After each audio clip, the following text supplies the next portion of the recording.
बच्चे को नौकरी चाहिए कि 5 किलो चावल चाहिए? आप सोचिए, बताइए मेरे को कि आपको क्या चाहिए।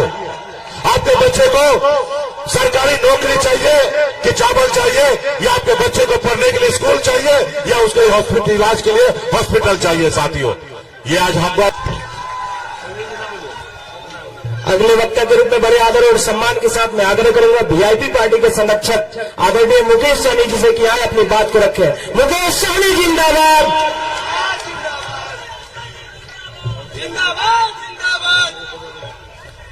बहुत बहुत धन्यवाद। आज चुनजान नौजवान साथी, मीडिया के साथी, माता बहन सभी को सना पल्ला मुकेश सहनी का नमस्कार, प्रणाम। साथियों, चुनाव का समय है और हमारे अवध बिहारी चौधरी जी राष्ट्रीय जनता दल के प्रत्याशी बने हैं। इनका चुनाव चिन्ह लालटेन है और हम सब का संयुक्त उम्मीदवार है, और हम आपसे अपील करने के लिए आए हैं कि अपना कीमती मत देकर इनको विजय बनाइए ताकि दिल्ली में हमारी सरकार बने। साथियों, अभी तो आप देख ही रहे हैं देश में किस तरीके से हालात है। अभी हमारे देश में कितना संकट है, देश का संविधान खतरे में है, लोकतंत्र खतरे में है। तो इसके लिए साथियों, आपको हमको लड़ाई लड़ना है। आज मोदी जी आए, वो कह रहे हैं कि हम लोकतंत्र को खतरे में नहीं रखे हैं। आप बताइए, बनी हुई सरकार को गिरा देना, किसी का बनाया हुआ विधायक को खरीद लेना, किसी का सांसद खरीद लेना, ये जनता का अपमान है कि नहीं है? लोकतंत्र खतरे में है कि नहीं है? आप बताइए।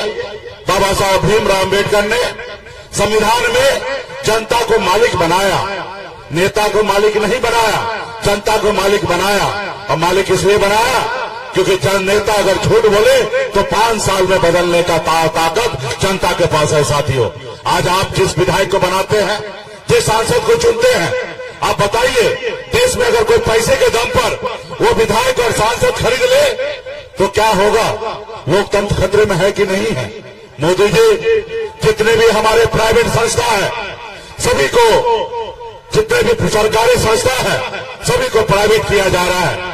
बाबा साहब ने सोचा, जो समाज हजारों साल से पीछे है, इस समाज को आगे लाने के लिए उन्होंने आरक्षण का व्यवस्था किया, और आरक्षण के दम पर आज SC, ST, OBC के लोग सर उठा के जी रहे हैं। साथियों, आगे बढ़ रहे थे, लेकिन मोदी जी ने सारे सरकारी संस्था को प्राइवेट किए हैं, और मोदी जी कह रहे हैं कि हम आरक्षण नहीं खत्म कर रहे।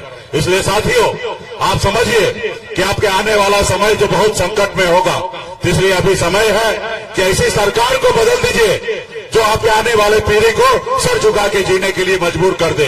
इसलिए साथियों, बाबा साहब का दिया हुआ ताकत ही है जो आज एक गरीब मछुआरा का बेटा, मल्ला का बेटा आज आपके सामने में सीना चौड़ा करके बात रख रहे हैं। साथियों, इसलिए अगर आप चाहते हैं कि आपके आने वाला पीढ़ी सर उठा के जिए, तो आज आपको निर्णय लेना पड़ेगा कि आपको क्या निर्णय लेना है। आप बताइए, आज मोदी जी कह रहे हैं कि 5 किलो चावल विकास है। आप बताइए, 5 किलो चावल विकास है? आपके आज हमारा देश का ये हालत नहीं होता, 10 करोड़ युवा आज सरकारी नौकरी में होता और हमारा देश आगे बढ़ गया रहता। इसलिए साथियों, आप सबको निर्णय लेना है।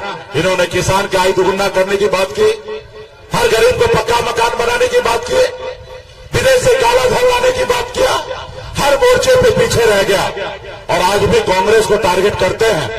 तो इसलिए साथियों, आज OBC का आरक्षण कांग्रेस पार्टी ने ही दिया। OBC को 27% आरक्षण एजुकेशन में ये कांग्रेस पार्टी ने ही दिया। देश में जो हम संविधान लागू हुआ और गरीब पिछड़ा दलित को आरक्षण दिया, बाबा साहब का देन ये कांग्रेस पार्टी के दिया है। आज 27 सालों में 17 साल से भाजपा का सरकार है। साथियों, इस देश में 27 साल बहुत बड़ा समय है। 7 साल अटल बिहारी वाजपेयी जी का समय रहा और 10 साल से मोदी जी है, और बीच में 10 साल के लिए कांग्रेस का सरकार रहा।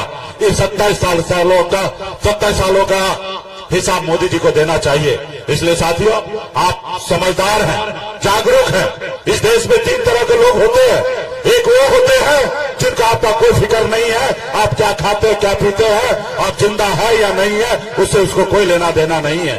दूसरा वो लोग होते हैं जो रात में क्या खाएंगे, कल क्या खाएंगे, उनके लिए वो फिक्र में रहते हैं, परेशान रहते हैं। और तीसरा आप जैसे लोग होते हैं जो नेता का बात सुनने के लिए आते हैं। आप में समझदारी है, आप समझदार हैं, आप निर्णय लीजिए कि 10 सालों में मोदी ने क्या किया और क्या नहीं किया, और निश्चित तौर पे आपको निर्णय एक ही आएगा, सीने पे हाथ डालिएगा तो आपका निर्णय आएगा कि मोदी जी हमारे देश को विनाश कर रहा है। साथियों, तो तमाम हमारे जितने भी गठबंधन के नेतागण हैं, सभी से आग्रह है कि चुनाव जो है किसी एक व्यक्ति का नहीं है, ये हर एक कार्यकर्ता का चुनाव है। आप लोग गांव में जाइए, बूथ पे जाइए, पंचायत में जाइए, हर एक बूथ को जीतने का काम कीजिए और अवध बिहारी चौधरी जी को जिताकर इनको दिल्ली में भेजिए, ताकि हमारे राहुल गांधी जी और हमारे सोनिया गांधी जी और हमारे आदरणीय लालू प्रसाद जी का हाथ को मजबूत हो सके। तो यही कहने के लिए मैं आया हूं। बहुत बहुत धन्यवाद देता हूं तमाम हमारे पार्टी सभी गठबंधन के नेतागण को, बहुत बहुत धन्यवाद।